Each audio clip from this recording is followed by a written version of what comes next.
When I was a little girl, I used to love fairy tales. Snow White, Beauty and the Beast, Cinderella, it was my favorite. I was always encouraged how they would take something so broken and it would end up so beautiful. Well, as I've gotten older, I've come to realize life is not a fairy tale at all. It's very real. But God can take our brokenness and He can make something so very beautiful. So join me as we explore chapter by chapter stories of faith, determination, and courage of people that you may very well know. You may not think you do, but we all have a story to tell. My name is Jordan Yates. This is my story. I guess I grew up pretty good home, really, real good home. Lived way out in the country on a farm. Pretty much loved being out there all the time, outside. Loved staying with my grandma and my grandpa. Lived right up the road. My papa and mama. I think I'd rather be there than just about anywhere else. Grew up in a really good Christian home. My parents, both Christian. Grandparents lived down there. We lived right next to them. My dad was a Baptist preacher, so I was pretty much in church all the time. Church Sunday night, Wednesday night, revivals all the time. I guess from my first memory till probably almost middle school age, he was pastoring a church somewhere, so we were either going with him pastoring or we would go to Barnett Chapels where my grandparents went, so I spent a lot of time either there or bouncing around churches. I think my grandma, Mona McDaniel, passed away, and my grandpa Orville, or Bobby, most people called him. I think they were probably two of the best people on the planet. I think a lot of people would agree with that, but I don't think you could find a stronger Christian woman than my grandma. She instilled a lot of good stuff in me. I think she was probably would show me an example of unconditional love more than anybody else I know of. I got saved under my dad's preaching when I was probably about 10 years old. It's kind of an odd thing, I guess, because I'd heard no telling how many sermons before, hundreds of sermons. Really never paid attention. Most of the time I was on the floor playing with something, rolling around or sleeping in church. But I just remember it real vividly, and it kind of stuck with me my whole life as far as being a pillar to me that God was real. But I remember being 10 years old and I never had really thought about the reality of God before, but for some reason in that church that morning, like I was in the floor playing, but I can't even really tell you anything my dad said, but I remember for like a second I walked in, there's just this overwhelming feeling of, this is your time, you got to go up there, you got to go to the altar today, you got to make a decision. Still feels real strong, I think about it, but like the longer the service went over, the stronger it got. Almost like till the end of the service, I was almost terrified to leave without getting saved. So at the end of the service, I ran up there, to the altar and was just bawling. Really hadn't done anything that I can think of that was that bad in my life, but I don't know, it's just a conviction, I guess, a conviction that God was real and that Jesus died for me. And I don't know, I just grabbed onto it, I grabbed onto it and didn't think a whole lot more about it after that, honestly. I got saved and I knew I was saved, and that was kind of the end of it. And I got baptized in Lake Barkley with a lot of people from Barnett Chapel. That was a real good memory. I can remember my Barnett Chapel, it was a Baptist church, but I would say it was pretty Spirit-filled, really. I mean, that I can recall, they never would teach about the gifts of the Spirit, but it was a powerful church when I was growing up. I can remember it. I remember men shouting and being happy. I remember a lot of women crying and just the feeling of the Holy Spirit there. But I can remember when I got baptized, my grandpa standing on the bank shouting, just little memories like that. He's just a real strong man, and I just remember that image of him. I guess you could say just being in love with God, and just, I don't know, I wouldn't say he was an emotional person, but just seeing how real God was in their lives, it made an impact on me. And I think that's what, people hunger for when they are searching out God. I don't think a lot of people want the fake stuff anymore. I don't think religion's real appealing to a lot of people, but I think the realness of God, and like the supernatural part of it, is very appealing to people. And that's what I liked about this place when I came here. I got two half brothers and a half sister. So when my mom and dad got married, they had both been married before, So one of my half brothers from my mom is Adam Barnes. So we pretty much grew up together. Even though he was 9 years older than me, we were still, he was 9 when I was born. And so he kind of took me under his wing, took care of me. I was actually pretty much scared of the dark till I was almost in middle school. So I slept in his bed till he went to college.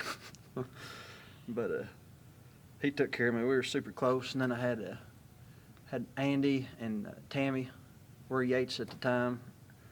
But I was pretty close with Tammy. I spent a lot of time at her house growing up. But Andy lived away a lot of times, so I got closer to him later on in life. But I just didn't really know him too well, when I was growing up. My dad was, I think he was 40, and my mom was 30 when they got married. So Andy would have probably already been like 20 years old or something. But like I said, Adam and I pretty much grew up together. So around our house, what we did pretty well was mostly outside stuff. So we'd go hunting some, he'd take me hunting, fishing, just anything anybody would do on the farm, I guess. And other than that, it was just pretty much working. So he was older than me, so Papa made him work on the farm all the time. So I had to work a little bit and play a lot, and he pretty much had to work all the time.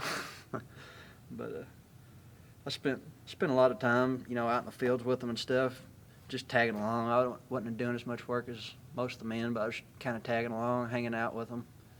And spent a lot of time with Mama at her house by ourselves, and that was a great time, She pretty much spoiled me right, and she'd wait on me hand and foot, cook every meal, and we'd get up in the mornings, Mom would drop me off. Mom would go to work in the morning and drop me off at Mama's house, so me and Mama, she would cook everybody breakfast. All the men would go out and work. If I stayed at the house, sometimes me and her would just go fishing. We'd go fishing for a couple hours, and then she'd come back to the house and had to cook lunch for everybody, so I'd pretty much just do what I want around the house, Right in between middle school and high school, like I said, we lived down on the farm, a house old farmhouse that my grandparents had gave my mom and dad.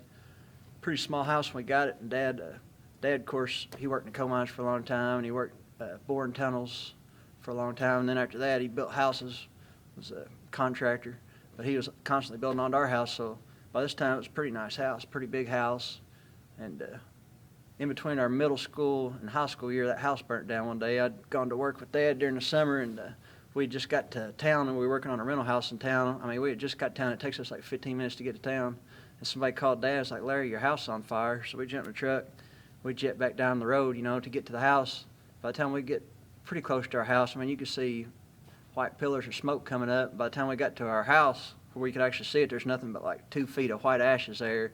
So that was, that was pretty crazy. It was pretty traumatic for anybody who's been through a house fire.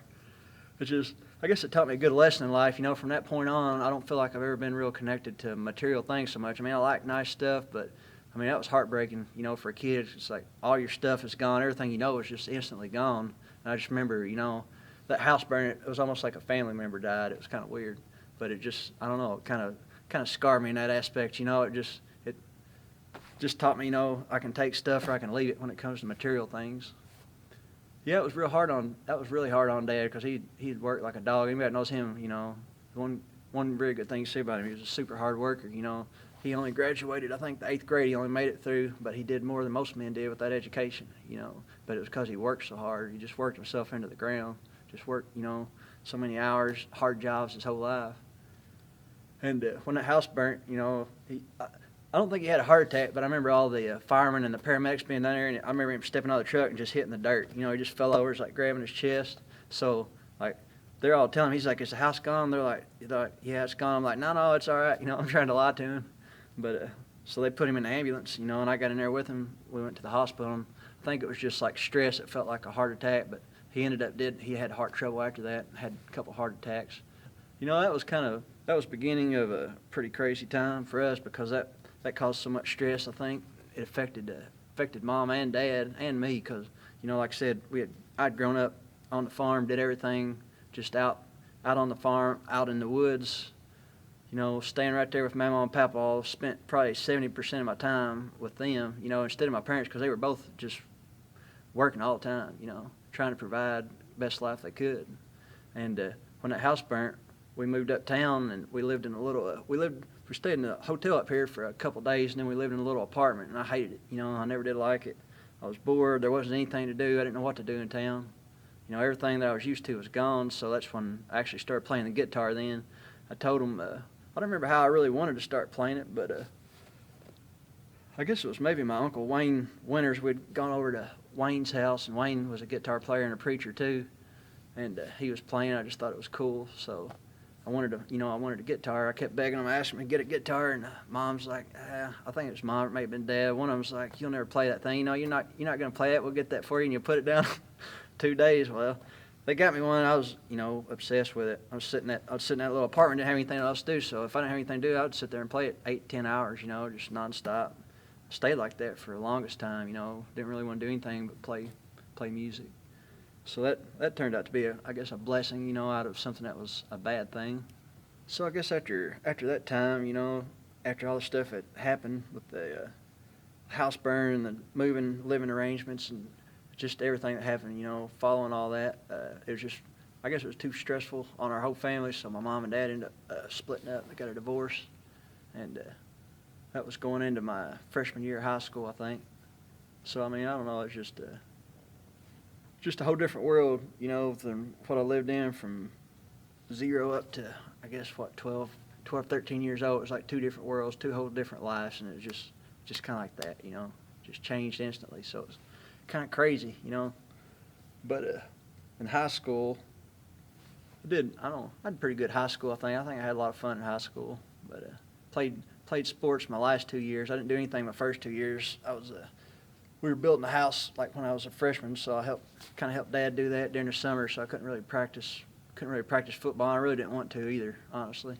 But I did play my last 2 years and made a lot of good friends through that, And I think I liked hanging out with the guys on the team and hanging out with them after practices and the games and stuff more than I liked playing, really. But I did enjoy it, and I kept playing music the whole time. I made some pretty much lifelong friends through playing the guitar and playing music during that time period. Some friends I have are still really close, through those years. So it's pretty much what I did, if it was either playing football or playing music, is about it. But I guess my mom and dad being split up, they both took it real hard, It was real hard on both of them. So it was almost kind of like they were both gone, So I didn't know what to do with it, So I just pretty much just hung out with my friends or played music by myself or with, some of my buddies and stuff, and just like a lot of kids do, I tried drinking and started doing a little bit of drugs in high school, but my personality was, I was wired the first time I did it. I loved it, and just never have been the type of guy that can drink 2 or 3 beers, or I can't do anything casually, really. I was pretty much from get-go, from first time I was just off to the races with it. I'd drink pretty much any chance I get, anything I could get my hands on, I'd pretty much start doing it then. I guess I tried to hide it, but I don't know. It just started up, and that was my lifestyle pretty much from that point on for a long time. Pretty much a long time. But I never did, some of the stuff I learned being young, even though that kind of, the drinking and stuff developed into a major problem for me. Some of the stuff I learned when I was young, it stayed with me, like my work ethic, and being honest, even though I got to be pretty much where I was alcoholic and a drug addict, but for the most part, I was always a good worker. I always held my jobs down. I always had good jobs. Always made pretty good money, So after high school, I tried going to college. Tried going to a Western. I didn't make it very long up there. I just didn't do very well with it. I don't think I did very good with all the, I don't know, a lot of stuff. Just being on my own, having total freedom and no structure and stuff. I just wasn't mature enough to handle it, and by that time, already had a pretty bad addiction problem going on, so I would drink pretty much anytime I could get a chance to. I was drinking, and pretty much most any drug I could get my hands on, I would do it just any time, whether I had something more important to do or not, I would just do it. So, I crashed and burned up there. By October, I was done.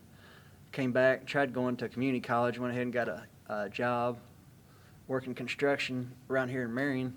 So I went to community college, and I think I made it through a semester, but I just drank, ate a whole lot of pills that kind of brought you down too at the same time. So I don't know, it's just a bad deal. I kept getting worse and worse, so I ended up going to rehab. They sent me to a rehab in Minnesota.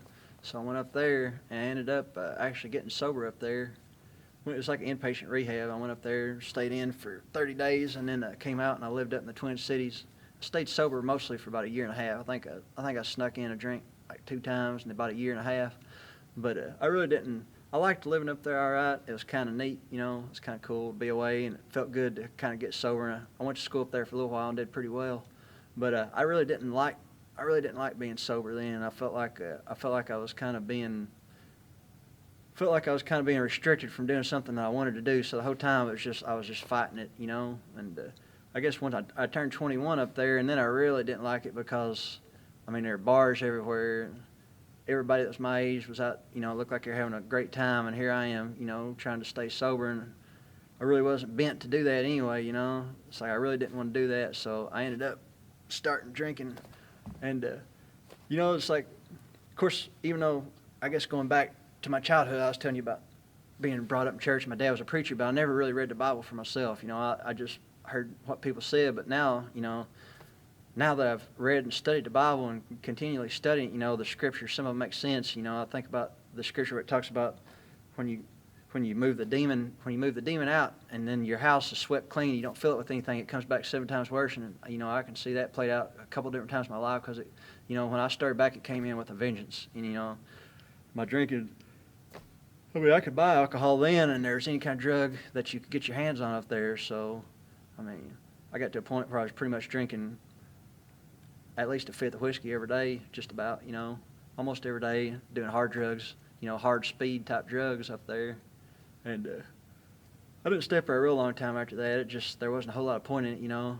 I think it was during the summer when I got pretty bad. And I knew I wasn't going to be able to do very well in school, and I was running out of money. And so I just packed it up, came back home, you know. So then I moved back to Kentucky, and it just got worse down here, you know. Just continually got worse. I didn't try going back to school anymore. Pretty much just started. I got a job doing metal work, like sheet metal work, and did that for a pretty good while. Started doing that, and just pretty much the same kind of lifestyle, just drinking, doing drugs and stuff like that. But one of the funny things, I don't know, I was just sitting here, I was thinking about it. You know, like I said, one of my best memories is always from my grandma, but I don't know, just to show you what kind of love she had. I remember one time I had a real good buddy that lived down kind of close to Tulu on some back roads, and I was all the time at his house. You know, I'd just be hiding out down there. We'd drink all hours of the night and stay up, you know, long time, play music together and stuff, and I felt like it was a pretty safe spot to hide out, you know, where nobody could mess with me. So I was been up all night drinking and doing anything you can imagine pretty well, and this had gone on all night, and by this time it's like, I don't know, probably 7, 8 o'clock in the morning. So I'm sitting in his garage with a couple other people at 8 o'clock in the morning, been up for, you know, a day and a half. I'm sitting on a bar stool playing a guitar, and I see a white Crown Victoria roll up, and it's my grandma and my aunt. So, you know, I'm like 23 years old, and she gets out of her car and is crying, and it's like, oh, you got to come to the house. You got to come to the house. So I was like, well, I'll see y'all later. I'm going to the house, you know. But I couldn't argue with Mamaw. But I mean, I guess it kind of stunk at the time, but I appreciate it, you know. She never stopped praying for me. She never stopped believing in me. And Mom even told me, which I never knew that, but Mom even told me that she would be worried about me sometimes. Mamaw would always tell her, you know, oh, you don't have to worry about him. He's going to be playing the guitar for the good Lord one day. I never would have believed it, you know. I guess, you know, that was pretty much my life at that point. Just working and just living, trying to live and get by. And it was in that point when I met my wife. We met at a mutual friend's house that was having a little get together, and maybe she'll tell you her story sometime. I won't get into all of it, but I mean, she was about in the same shape I was. I don't think she'll care for me telling that. You know, we were a pretty good match for each other. But I don't know. We pretty much, first time I met her. That was the second time I met her. She doesn't remember the first time, but I remember it. But the second time I met her, pretty much, I don't know. We kind of just hit it off and started. I guess you could say it was dating, but we mostly just hung out, and we've been together for the most part ever since then. You know, so it's been a pretty good while, 15, 17 years, something like that. But with the exception of a couple little week breakups and stuff, while all that was going on, we've been together ever since then. You know, through the good, the bad, and the ugly. And she saw a lot of the worst side of me that most people never have saw. You know, me and Jimmy had been together for a pretty good while, and we got married, you know, and we had Allie, we had our oldest daughter, you know, and when I saw her born, I loved her with all my heart, you know. It was awesome. I guess, you know, having my first kid, it changed my mindset a little bit, but it didn't change my actions, you know. I guess that's probably about the time in my life I started trying to change myself. Like really, my mindset changed, you know. It's like I wanted to be a different person at this point, which I never had before. You know, I started really thinking about the fact, you know, that I needed to straighten up and try to be a better man, a better dad, you know, and a better husband. I just had a lot of trouble. I was either at that point, I was either drunk or I was mad or I was depressed. One of the three, you know. There's like never a sober, like rational thinking unless I was at work, you know, so I didn't give that time to my family. But there came a point where I thought, you know, changing jobs would fix me. So I thought to myself, you know, if I'm not going to be a good dad, at least I can be a good provider. So I'll get a job where I have to work all the time and make a lot of money, and then that'll kind of kill two birds with one stone. So I got a job in the coal mines, and it kind of actually did do that a little bit. You know, it cut down on my drinking a whole lot and totally cut my drug use out. Honestly, I don't think I hardly did any drugs at all from that point on, but I still drank quite a bit, you know, on weekends or sometimes when I get off work. But I never, you know, nothing inside of me ever changed. I just worked all the time or drank when I had free time. You know, my family still didn't get any quality time from me. But, you know, I felt like that was the best thing I could do for them. You know, everything was going, I guess it was going relatively good. I was making real good money, and I guess our marriage had good times and bad times, you know. It seemed like I don't know, it seemed like we were really in love and things were going pretty good, but then just, I don't know. I was too unstable and too, I guess, always changing whenever I was drinking and stuff, so it was kind of hectic, you know. It's like it'd be good for a while and it'd be bad, and it'd be good and it'd be bad, you know. And I just kind of got an attitude where I was indifferent about it, to be honest with you. You know, it's like I'm just going to work and whatever happens just happens, you know. It's kind of the mindset I almost got. And I didn't really like that, you know, but then I would change. Then I would, you know, I would not want to be like that, you know. And so then I'd get back on the train where I was thinking, well, I need to stop drinking. So I would try to make it, you know, a week or two without drinking on the weekends, and I just really couldn't do that very well, you know. So that was constantly, you know, this problem it keeps coming up and it keeps coming up. But now the problem is, you know, I'm at a point in my life where I'm wanting to stop and I'm wanting to be a better person and I can't do it, you know. I'm consistently failing. I'm failing over and over and over. And every time I try, you know, and I feel like I was honestly trying, and I would try my hardest to quit and I couldn't do it, you know. I might be able to stay sober for a week, not drink this weekend, but then next weekend it's going to be twice as worse, you know. And, you know, during this time I wrecked a couple vehicles, partly from working and being sleepy, and then partly from the drinking and stuff, wrecked vehicles and side-by-sides and stuff like that. It just, I don't know if it was because I was getting older or because it was affecting me more or what, but it's like whenever I started drinking, I would just kind of black out and pass out, you know. It's like that's how I was. I'd start drinking and I wouldn't quit till I was done, you know, till I was out unconscious more or less.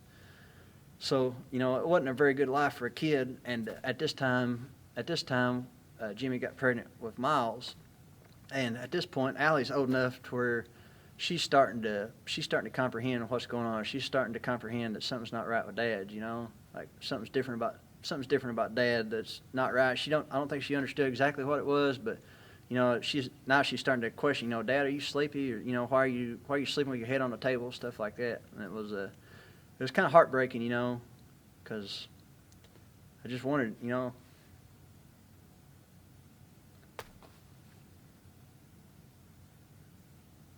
I don't know. I wanted to be a good dad. I wanted to be a good husband. I couldn't do it, you know, no matter how hard I tried. And it was really heartbreaking to know I was starting to affect her, you know, because I knew she was right at the point to where she was going to start remembering everything that was going on, and it was going to hurt her. I didn't know what to do. You know, I knew rehab wouldn't work. I didn't even want to try it. I knew willpower wasn't going to work. Because I tried that probably, I don't know. I'd say, honestly, I probably tried quitting drinking 500 times in my life. You know, I knew it wasn't going to work. So it was a pretty desperate kind of feeling, you know. And at this time, you know, as the years went on, our marriage kept continually getting worse. I think Jimmy was getting fed up with what I was doing, the way that we were living. And I think we had a good life, financially. We had a new house, we had a nice house, we had decent vehicles, If either one of us wanted to buy anything, we bought it pretty well.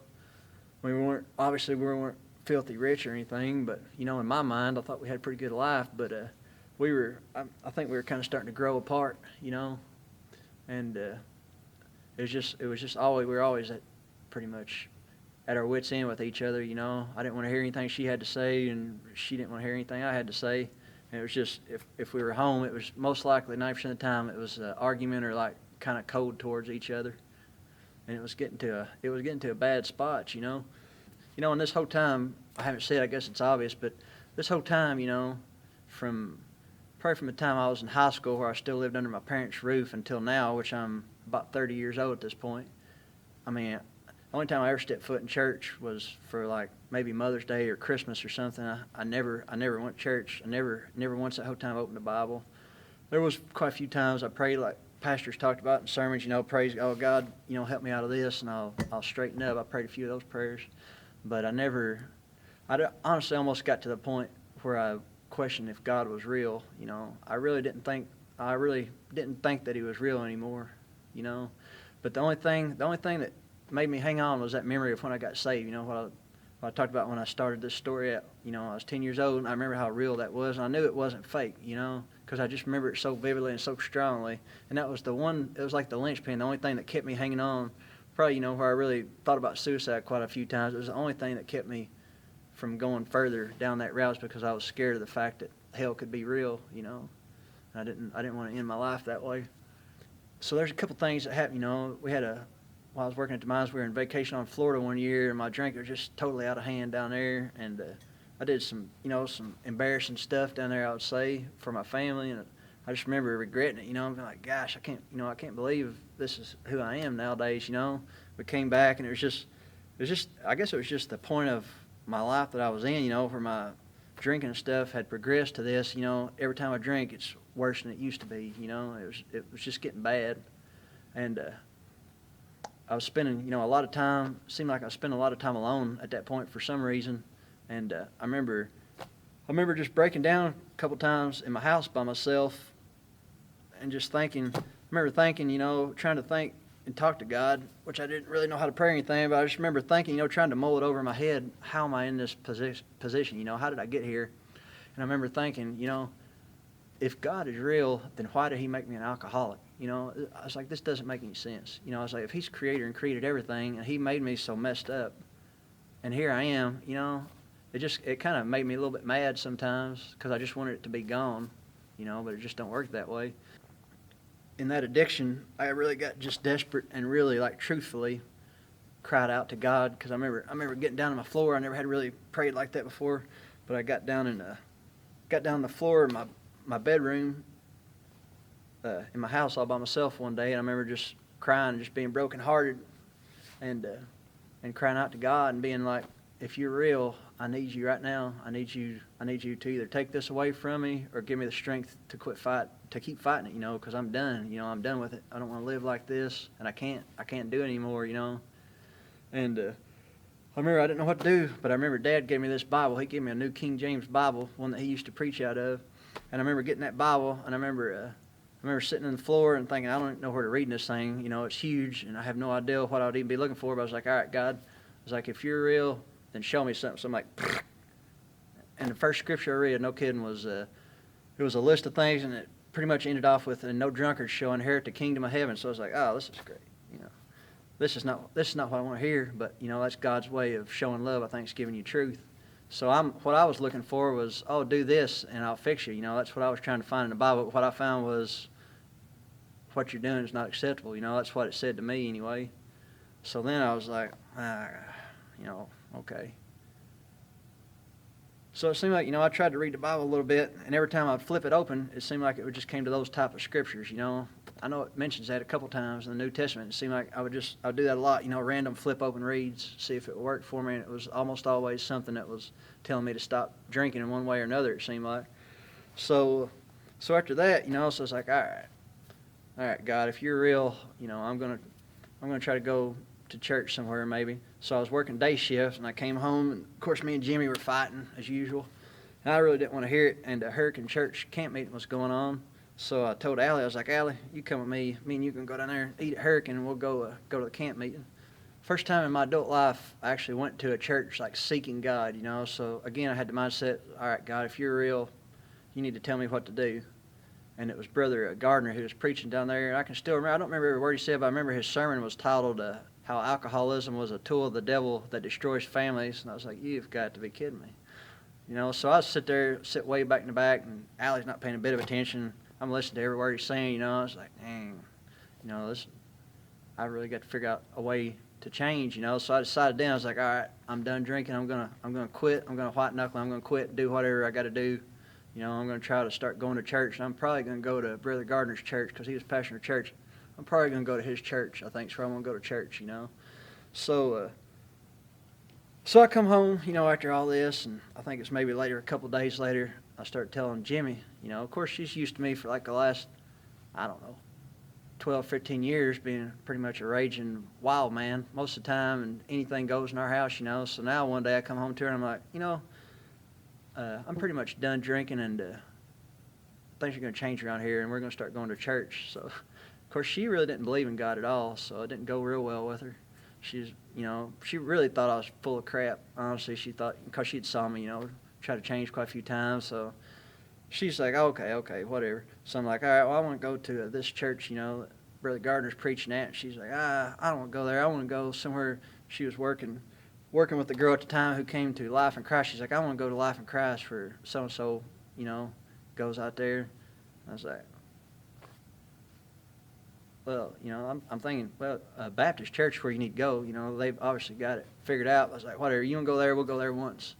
So we come to Life in Christ for the first time, and she really didn't want to come, and I really didn't want to come here, you know. But we came here, and I remember when we walked in here, and I really didn't like much about it. It didn't feel like church to me, you know. It didn't look like what I had in my mind of church, and it didn't really feel like church, and I was a little bit skeptical of everything. The music started, and I didn't like that. I didn't like that music. I wanted to hear a hymn. I didn't like this, you know, all the guitars and drums. Not supposed to really be in church, I didn't think. So I didn't really care for it too much, and I was like, hey, I'll be glad when this is over, so we can move on, find a church to go to. So then Pastor Chris gets up there and starts preaching, and I liked his preaching pretty good, because most of what he preached about, you know, most of it lined up with what I'd heard all my life. Most of it, you know. There's some stuff later on, you know, that I started hearing that I hadn't heard before. But as far as you know, as far as preaching about Jesus and how you get saved and kind of the fundamentals of Christianity, it was the same kind of stuff I heard, so it felt real comfortable. But the craziest thing was, so this was the first time I ever been to this church, and this is the third time pretty much I was seeking God. So the first time he showed me the scriptures about, you know, drunkards not inheriting the kingdom of heaven. Second time I go, and it's drunkards, you know, alcoholism is a tool of Satan to destroy families. So the third time I come here really not wanting to be here. I just kind of sit down, but I am seeking God because I'm trying to find a church. I'm trying my best. I'm still sober, you know. At this point I've been sober for maybe 2 or 3 weeks, and that was a long time for me, you know. And I was racking up days, and I felt pretty good about it, honestly. But we came here, and pastor started preaching. He said a few words, and he just stops. He's like, I'm not going to preach on what I wanted to preach on today. And he tells his testimony. And of course, a lot of you have heard his testimony, for he was an alcoholic and stuff. Man, I couldn't believe it. You know, it was too much. It was overwhelming to me, you know. It was pretty powerful. It was a pretty crazy day for me, you know. So when he gave his, asked for the hand to go up, you know, I'm breaking down, because I'm like, all right. You know, I really think God is real. You know, I really do believe He's real again, and maybe He's going to help me stop drinking. You know, and you know, I know why He put me here now. Because I'm sure nowhere else I would have learned how to fight it. You know, because it is a fight. It's not something that's given to you. You know, it's not something. The grace is given to you, yeah, but your lifestyle and your change is not given to you. You've got to fight for it, and it's a continual fight. You know, I'm still fighting in different ways, but it's still a fight. but Pastor Chris teach you how to fight. You know, they teach you how to fight here. They teach you how to use the Word, not just to read it and beg God. I bet you for the first 6 months, it seemed to me like every sermon was from God instructing me what I need to do. I mean, it really did. You know, it was things that might be as small as like what I was just talking about using the Word, you know, as a weapon and finding scriptures. So like I was talking about, you know, I felt a whole lot of depression, battled that real hard. So I remember one scripture I started using while I was still working in the mines. If I was walking around getting depression, I'd just start walking or talking underneath my breath. I'd be like, happy is the man whose God is the Lord. And I'd just say that over and over and over, and it would go away, you know.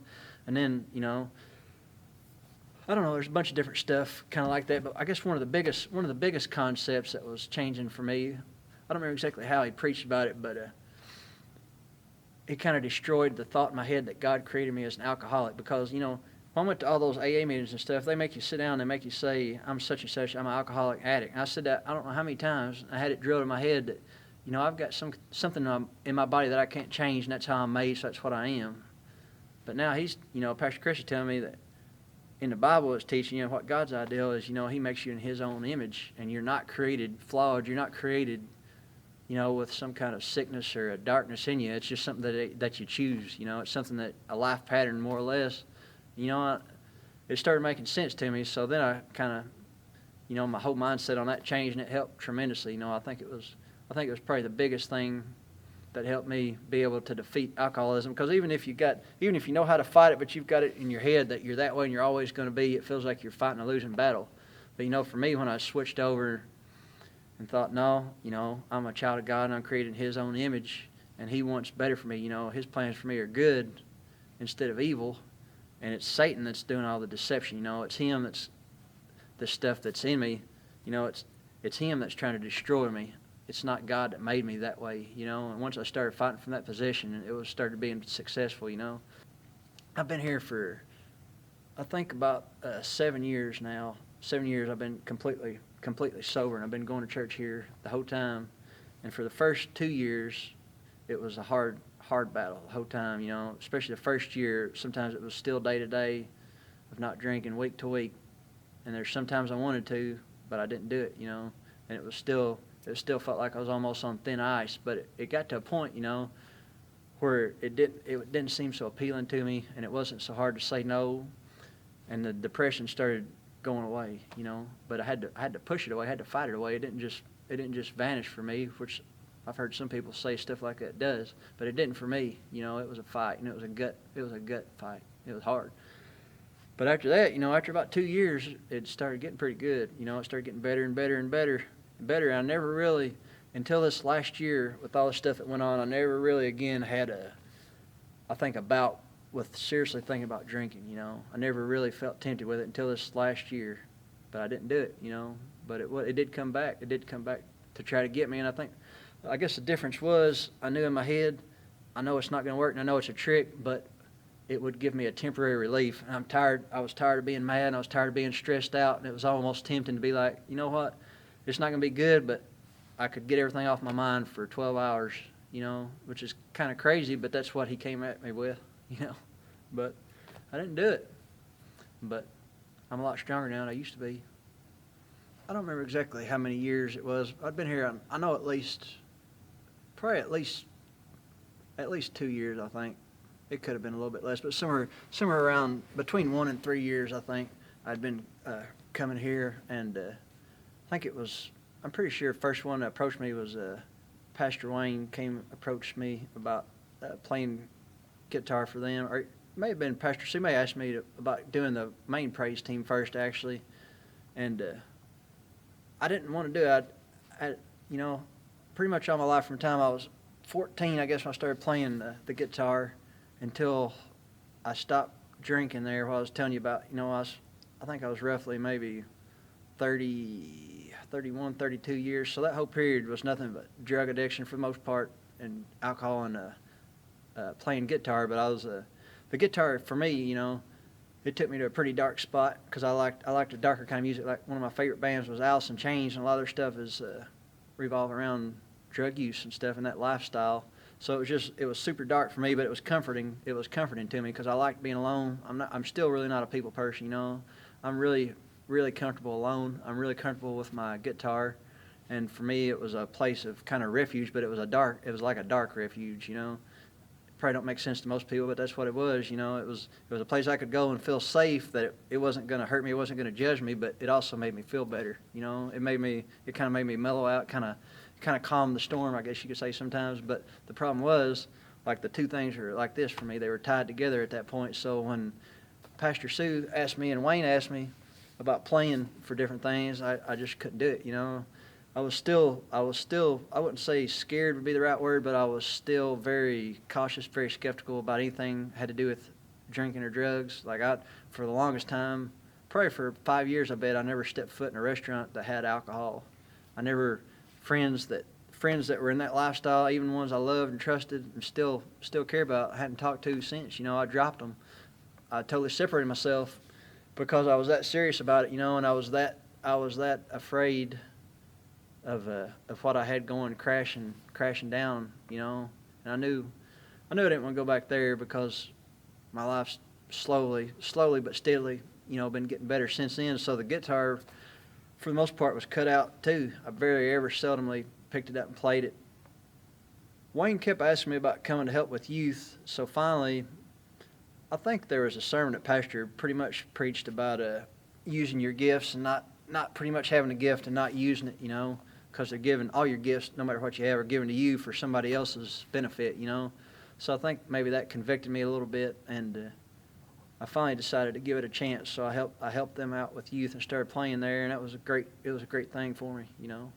It was pretty awesome, just to be able to play the music and actually learn that even if there's no singing, like even just me playing the guitar, if it was from my heart worshiping God, it was me worshiping, and I learned that, you know. And it's like, wow, it's pretty awesome, you know. But the thing about music is, I think it's very, very powerful thing on a lot of different levels, you know. I think that's why it's part of a worship, part of service, you know, because it can draw you near to God. But on the flip side of that, it can also draw you near to the things of Satan, you know, because it can really steer people in different directions, and especially people who are gifted with music that kind of can emote through their music, like, you know, that can almost make you feel something through their music. They can almost manipulate situations with it in some areas, you know. So it's kind of a dangerous thing, I guess, you know. You gotta be careful with what you're doing with it, you know.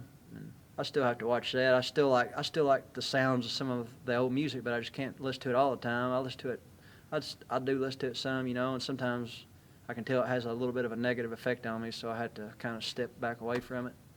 But I started helping Wayne with youth, and then I finally asked Pastor Sue if she was still interested in me coming and playing on the main praise team. So I started playing on the main team and been on it ever since. And it's not only been a good thing for me, but it's actually helped me out, you know, helped me out with my fight sometimes whenever temptation would come around. Just the fact of being, you know, committed to the praise team and being tied to those individuals was like another kind of tool that I had, because I didn't want to deal with that, you know. Like, if I decided to start drinking at all, crash and burn, that was going to be one more thing that, you know.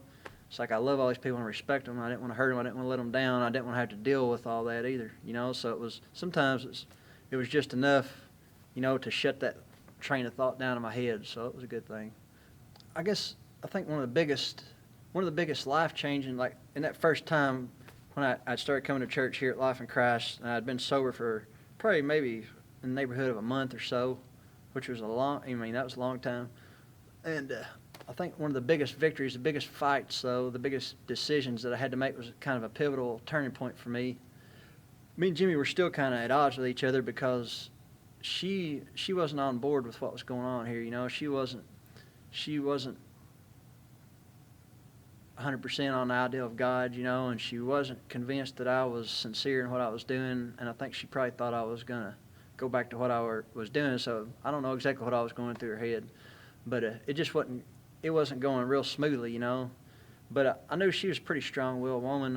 I couldn't change her. I tried to change her. I tried to tell her what to do and tell her how things were going to go down and tell her how the house was going to be. You know, I thought I was doing my part as a Christian leading the household, you know. That's what a man's supposed to do. So I was trying to do the best I knew how to do. I honestly was, you know. But it was understandable for her to be skeptical with me. But anyways, she I told her, there's going to be no more drinking, no drugs in this house. That's the end of it. That's how it's going to be. And she went out with some friends of hers and said she was going to go out, I think, bowling or something. And she wound up staying at another friend of hers, female friends, and they ended up drinking and stuff. And it kind of made me mad, I was like, here I am trying to be sober. I'm trying to be a good person. Now she's drinking.